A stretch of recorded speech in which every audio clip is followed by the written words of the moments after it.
Hello West End. Today I'm going to show you how to create a DIY silkscreen using a technique that involves objects that you can find relatively easily and at no great expense. So let's get started.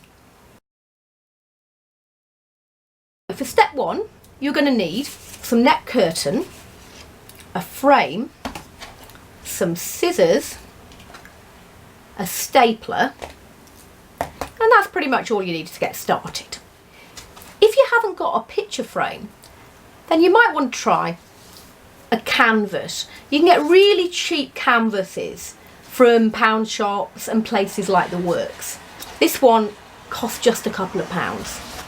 So I start off with an old canvas. You can take your canvas and you can remove the canvas itself, which is quite a cheap material, but you can always use that paint on.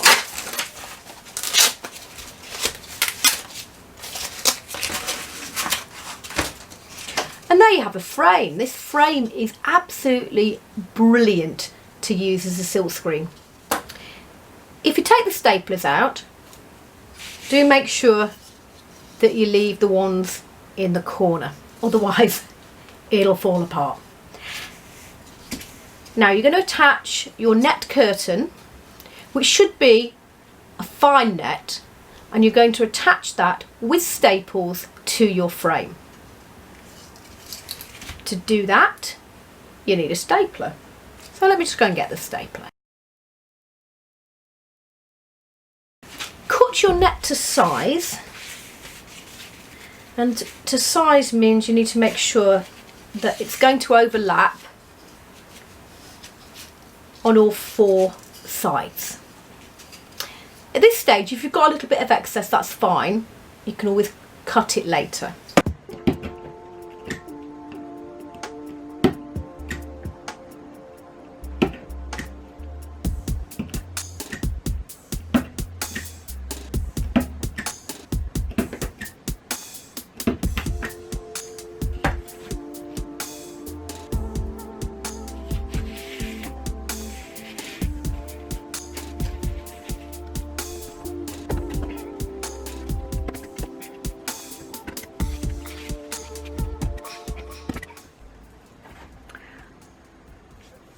Okay, so as you can see, I have put some green masking tape on there. If you've got any duct tape or gaffer tape, that would be even better. And now your screen is ready to print with. For the first layer, I'm going to use paper stencils. For these paper stencils, you can use newspaper, newsprint or copier paper. The best of all is newsprint if you can get hold of it, because you can use it quite a few times. Whereas if you use copier paper or newspaper, usually it does deteriorate after a couple of goes. So you can get hold of this. It's a bit like chip paper. Chip paper will probably work.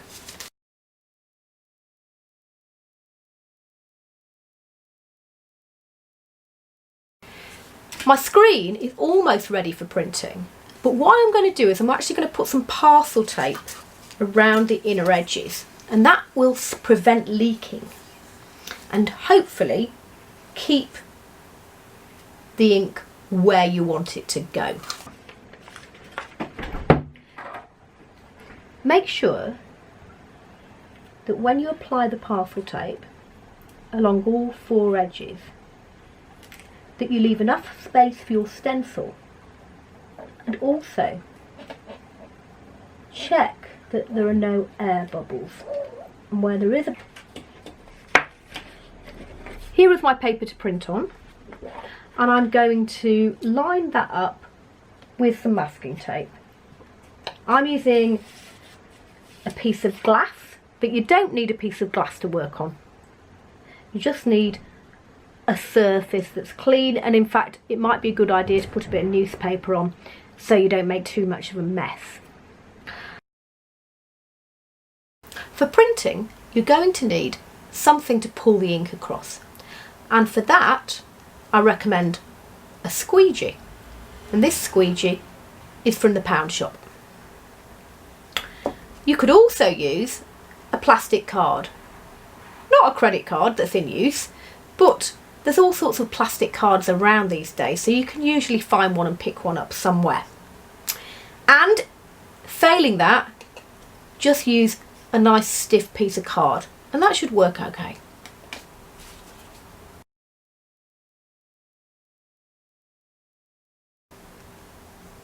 I've blended the ink for printing, and this ink is basically mixed with medium. Recipe for the homemade medium is included in the pack. So you can either buy a ready-made medium or you can use a homemade one. At the very least, you can just use acrylic paint. But if you are using neat acrylic paint, just bear in mind that it will dry quickly, so you do have to work quite fast. You can attach your paper stencil with some spray mount, or you can stick it at the top with a little bit of masking tape. Alternatively, all you need to do is just place it on top of your paper, line up the frame, and then when you scroll the ink down, it will actually hold in place, and you can use it for 2 or 3 different prints. Okay.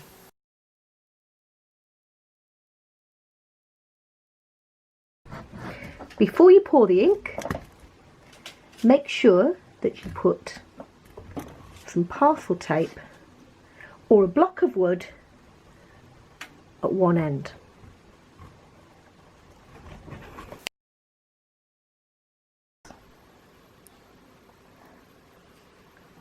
This is the acrylic paint, which has been prepared by mixing with a medium, and it's ready to go now. I've given it a good mix. Stir it well so that you've got a nice thick creamy consistency. There we go, it's ready to pour, and I'm going to pour it at one end, the bottom end in this case.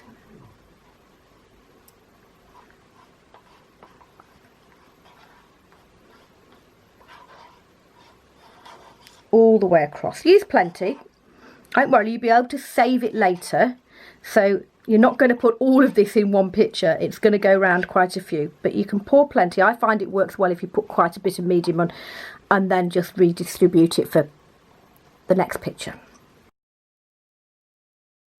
I'm going to apply the ink and I'm going to scroll up. Been spending too long on a computer obviously. Okay, and the ink needs to go right across.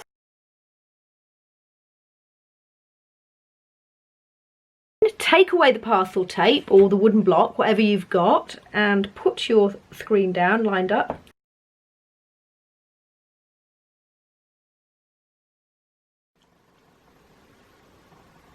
I press down.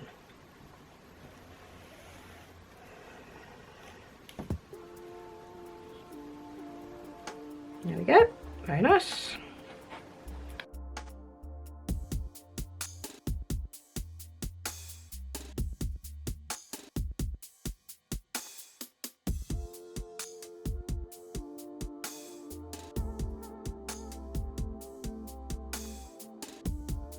There we go, very nice.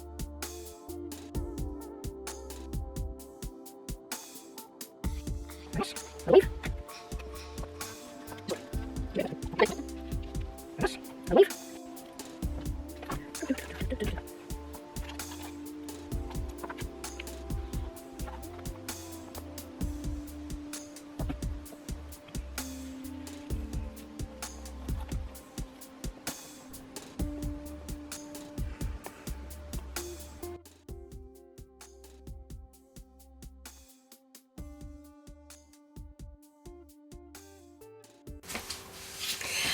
And now for part 2. So for part 2, we take the same frame, having given it a good clean, and I recommend cleaning it in a cold shower if you've got a cold shower, or you can just clean it in a bucket. In fact, if you've got a cold shower, it's still a good idea to clean it in the bucket, as it means you don't have to clean the shower too much afterwards. Okay, so we have a frame, the same frame, cleaned up. Tape's been removed this time. We're going to do a second layer and we're going to take a different approach. And so for this approach, we need a drawing. So here's my drawing that I've done fairly quickly. It's a little drawing that's going to go on top of the other picture. And I take my drawing and I put the frame on top of it. So that's the mesh side down on top of the birdies.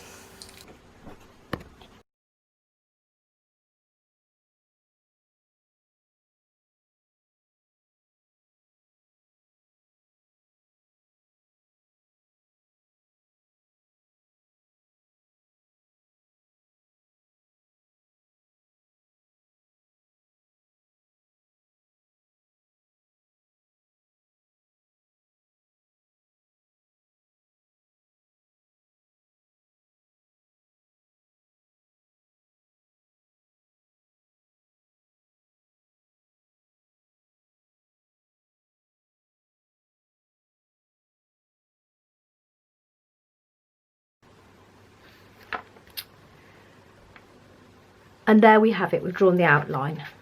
So I take the drawing away, we have the drawing, and then I turn it over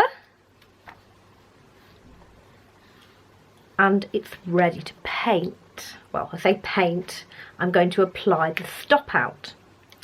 And what I'm using is PVA. This is PVA mixed with a little bit of water. And next I'm blocking out all the areas that I don't want to print.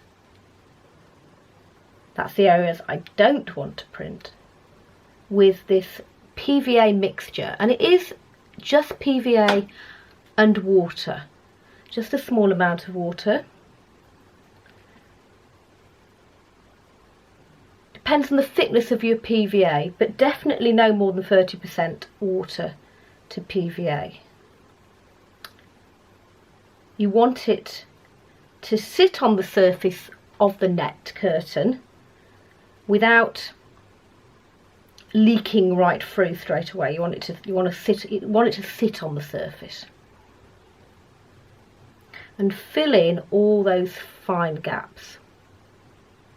Now you're going to apply that to everywhere where you don't want printing to happen.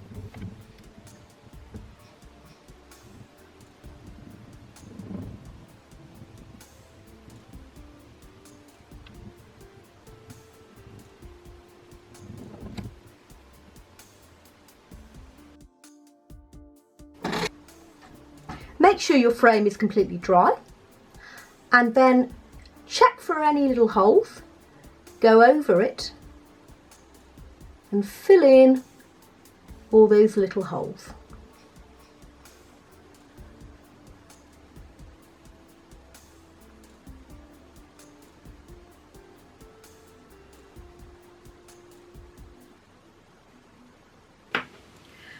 You've just seen me paint a screen with PVA. Now PVA is okay, but I've actually tried another couple of alternatives to decide which is the best. And I'm going to get back to you on which is the best, but I'll just suggest the alternatives to you. One of them is a rubber-based glue like Copydex, which I've used before and had some success with. So again, you're going to apply that on the outside, that side of the screen, not the inside. And again, same process, but I've used a mixture of acrylic paint and PVA, and I'm thinking that this might be the better option. So I'm going to test them out and see which works best, and then you can have an experiment yourself.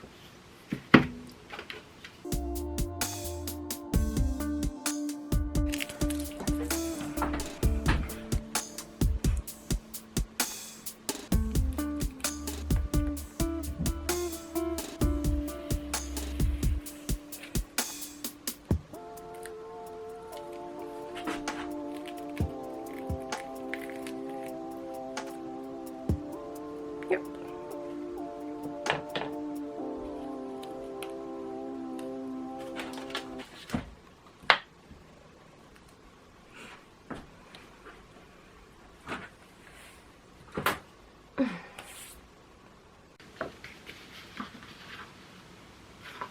There we have it, DIY printing. Simple, effective, low budget printmaking techniques. You can try them at home, and if it goes wrong, you can just create something else out of it. You've got many prints to play with, which is great fun. So, until next time, happy printmaking.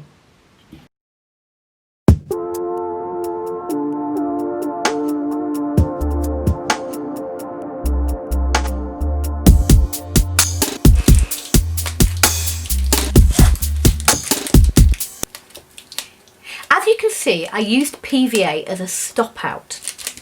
Now, I've experimented with a couple of other things because I'm not entirely happy with the PVA water solution.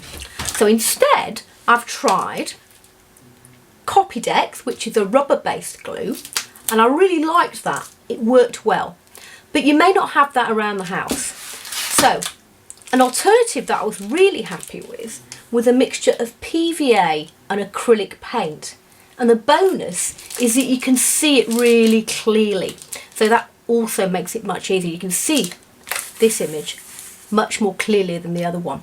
So I'm going to actually recommend that we try the PVA and acrylic mixture. Excellent.